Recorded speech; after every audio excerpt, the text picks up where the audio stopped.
Since last time I made a video, I've done a little bit of repairs to my machines, getting them nice and cleaned up.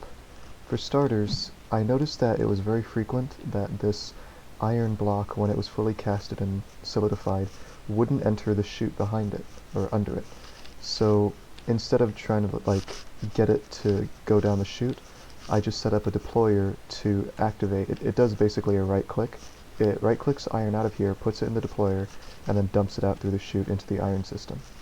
And in the case that anything else gets stuck in here, the deployer will take it, drop it in the chute, and it'll get sent to the iron system that also has a lava pool at the end. So anything that isn't iron gets destroyed. It's a self-cleaning system.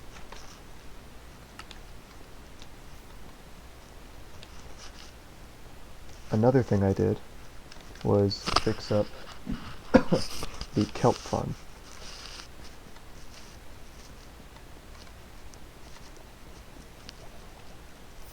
So instead of trying to use the kelp as a detector, like putting observers on the kelp, what I did was, and this is a cool maintenance hatch here, there's a chisel and bit block right there, I just hooked up the pistons directly to the tree farm.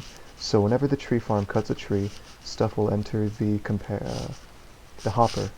The comparator will detect it, send a pulse up here, and for all the time that an item is in that hopper, probably about like 5 seconds tops, these pistons will be extended, and it'll just destroy the kelp no matter what. For some reason it helps when the kelp is destroyed to one block all the time. For some reason the kelp grows back perfectly every time. I'm not sure why, but it just works. Let's see, it's working.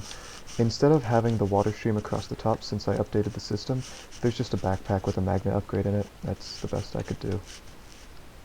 I've been using these as a crutch, but they work great. Did the same thing on the other side. There's just one long redstone circuit using the pistons directly. So instead of having the redstone down here one block, and then blocking it with the blocks to put a signal through the block from the observer, it just dumps the pistons all at once. It's just easier. Another thing I was up to was making sure blocks don't get stuck under the hopper. When I used a hopper, it wasn't a full block, so things would get stuck underneath it, and it would just be ugly. So I set this up. When you put a chute diagonally connected to another chute, it turns both into full blocks, which is great because now things don't get stuck under it. And since it's diagonally connected here to here, I can still dump whatever stuff I pick up here, and it'll drop in this chute here. It's a great system.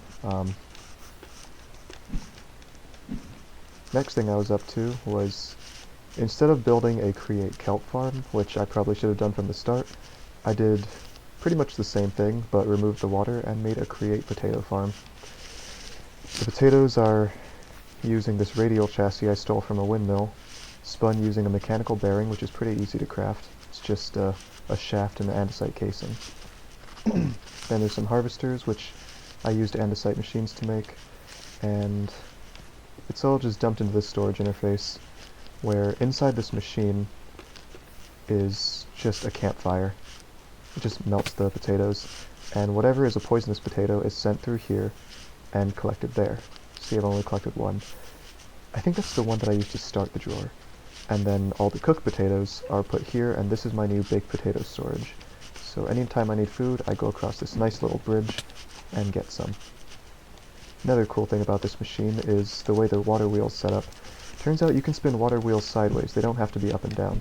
So I made a little pipeline here in the trapdoors to hold the water, and it just spins sideways. It's pretty cool.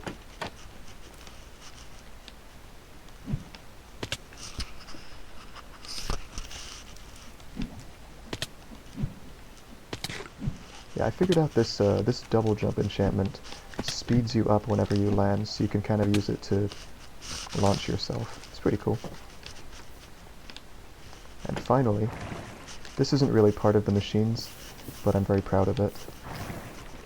These villagers sell diamond armor and tools and such, and it turns out using blazing blood that I got from my friend's farm, you can melt diamonds into blocks, and I've already collected them, that's why I have 88 diamonds here. It's free. You get free diamonds. The iron is free, it's made by itself. You trade for emeralds, the emeralds buy diamonds, and you melt them into blocks, it's free. That should be it for now. I'm gonna start chapter 3, hopefully for real this time. Every time I'm about to start a new chapter, I get distracted.